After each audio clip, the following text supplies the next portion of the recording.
We'll see you back in 3 weeks. Y'all can talk about it then. You're at, ma'am?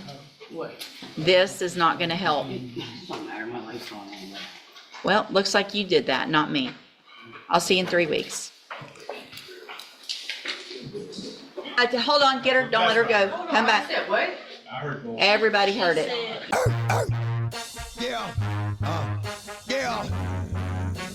Good morning. Good morning. Are you Crystal Bogan? And Miss Bogan was previously in court, entered a plea of guilty to theft of property, a state jail felony. That agreement was for a 4-year deferred probation with a $1,000 fine as well as restitution in the amount of $9,400. I've received the pre-sentence report. Have y'all all had an opportunity to review that report? Yeah. And any additions or corrections or? There's a lot of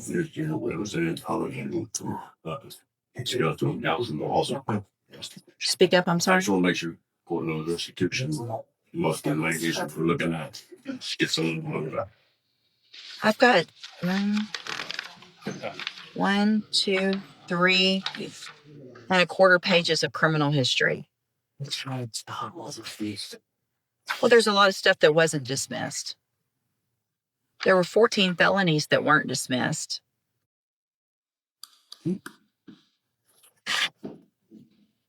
At least 4 or 5 misdemeanors that weren't dismissed. I understand the restitution, and y'all know my position on that already this morning, but there's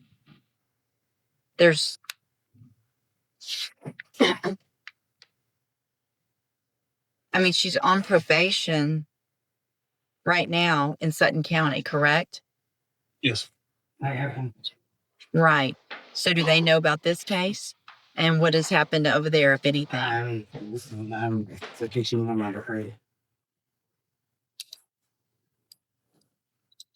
We don't ask us. I can't understand you. When? I was actually supposed to start in September, but I had to wait to see. Are you really going to be able to go to nursing school with this type of criminal history? He said that I don't need to get rid of it. I'm a CNA. Where do you live now? Another issue that I see on here also is the restitution, because it shows $9,400, but then it also, that was from inside the bank, and then it shows $500 from an ATM and $100 from a cash app, totaling $10,000, not $9,200. Is that correct? If I would have added on, that's be. Well,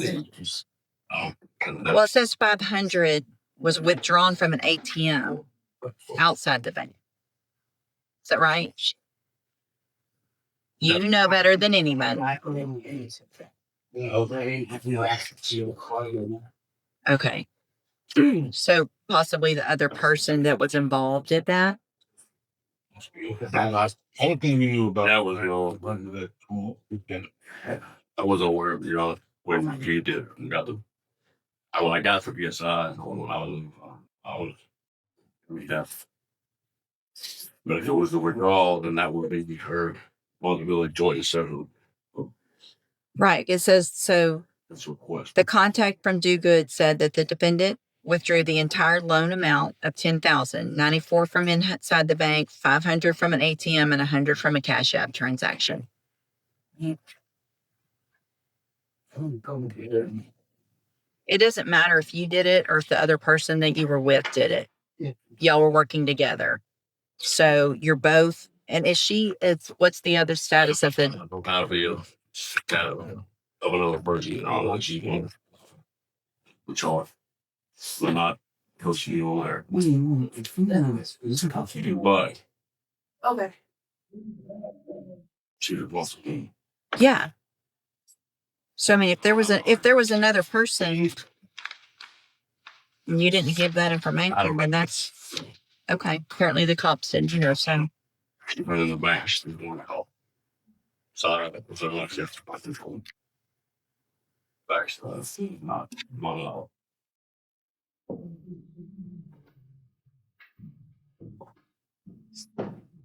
And you're done. So the probation's in Sutton County. Have they been transferred to Harris County? So you're going in person in Harris County. Yes, ma'am.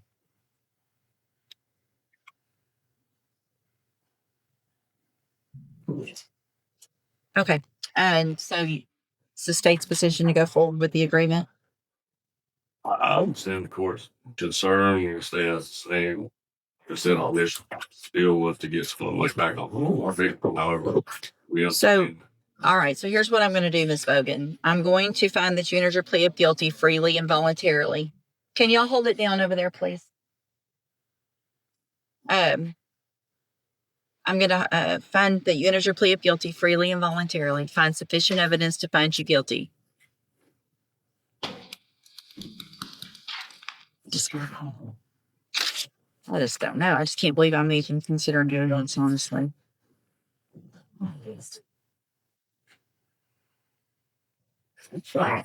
I'm not. I can't. There's no way. It has to be straight probation. And I realize that that's going to potentially have some issues, but I can't with 14 prior felony offenses, same type of thing. So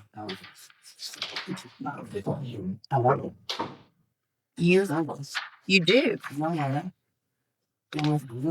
Okay. How many do you think you have? I have 3 here and there's no match. Okay. You have lots of them that were at the same time for different offenses. Yeah, you did probations for them. Forgery of a financial instrument. Don't talk over me. March 3rd, 2008, Harris County, 180 days in jail. So that one was reduced. March of 2014, forging identification cards in Cuyahoga County, Ohio, 1 year probation. Same charge, same probation. So that's 2 in Ohio. March of 2014, aggravated theft in Ohio, another probation, the same date, but still another charge. March of 2014, attempted drug possession, pled guilty, 1 year probation.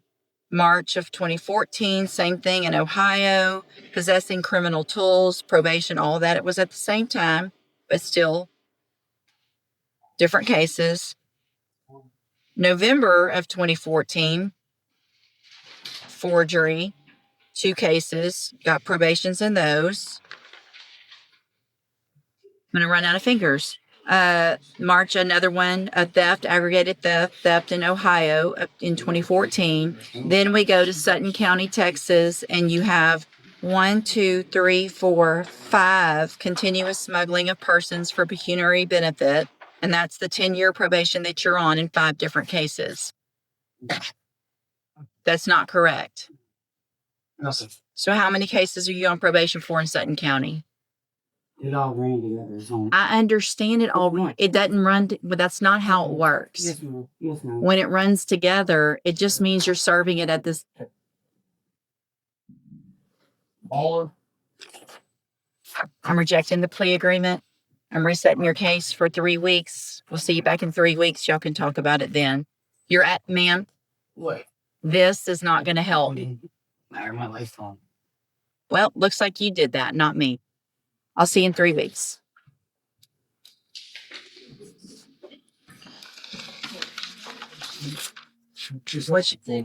Come on, hold on, get her, don't let her go. Come back. What? Everybody heard it. He said, you're bullshit. Come back. I swear to God, just. That's what my lawyer forces. I didn't say that. You don't talk like that to anybody in this case because he didn't do this either. You did. He did a great job. I'm going to find at this time that your bond is not sufficient because of your attitude and because of your work. So I'm going to lose my job and everything too? Well, maybe you shouldn't cuss at your lawyer. Maybe you shouldn't have this attitude here in the courtroom. I'm going to raise your bond. What's the bond currently set at? Don't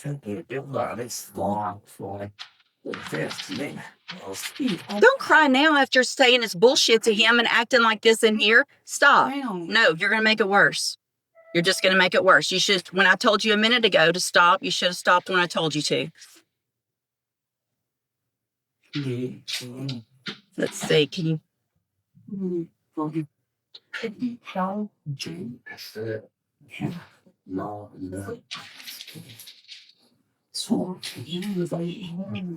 All right, I'm going to set your bond at $25,000. Go back with the bailiff.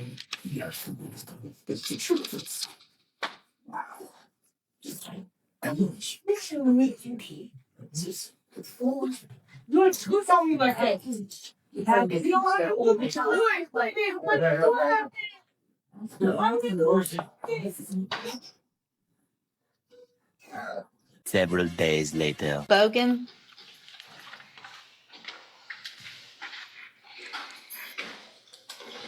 Let's see how today goes. All right, ma'am, you're Crystal Bogan.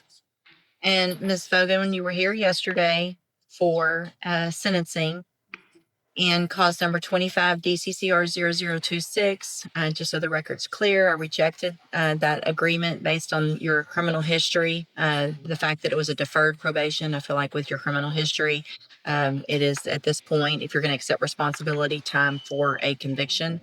Mr. You were going to be able to leave yesterday. There was an incident in the courtroom. Based on all of that, I raised your bond. Mr. Lewis asked that we bring you out today. Mr. Lewis, what is? Would you? Yesterday afternoon, I went and spoke with Ms. Bogan about everything going on with the case. One, she did apologize to me, and she said, of course, when she had the opportunity, she wanted to apologize to you, to the court, for her actions yesterday. Did explain to her as far as what was the case, the rejection was there on the deferred. You did, and kind of at that point, it would have to be a straight probation with the restitution if she was to be on any type of probation. She told me she was more than willing to accept that. She understands how it may affect her with her job, but she wanted to still, if that opportunity was there, she wanted to definitely take it. Mr. Hoppower. Judge, in light of all that the court's already mentioned and cited, we're going to leave it to the court, but we would not be inclined to put her on probation after the way she acted and due to her criminal history. So we would, if the court wants to allow her to do straight, that's fine. I understand. Yeah, well, that's what your argument was yesterday. Yeah, well, to continue for me to go forward. So, I mean, true. the most important thing to me, obviously, I don't know that you deserve a probation at all with your criminal history. But as I said yesterday and today, it is time for you to have some responsibility and some consequences for continuing to commit felony offenses. You know, it's great that you can finish a deferred probation, but at some point you got to quit getting felony offenses and quit violating the law. And so I don't think that's fair at all. So what I can do, I have the paperwork still from yesterday. And if you guys would want to agree to a convicted probation, I can make that modification on this punishment recommendation. And then I could kind of reinstate everything up to the plea and all of that. So we don't have to go through all of that. So I'll reinstate everything we've done prior to today, make that modification on the paperwork and go forward with sentencing. Is that everyone's agreement? That's fine. That's fabulous. The modification will be a 2/5. It will be a 5-year probation. It will be a convicted 2/5. I am going to, I'm not inclined to order a fine because I want that restitution paid. So I'm going to mark through that. So with everyone's permission, I'll make that change. And that's what everyone's agreement is. Is that correct? And it is, I want to make sure you understand that this is now your agreement. And so if I follow an agreement to give you 2 years in the state jail, but probate it for 5 years, order that restitution, you can't change your mind later. This is your agreement. Is that correct? Okay.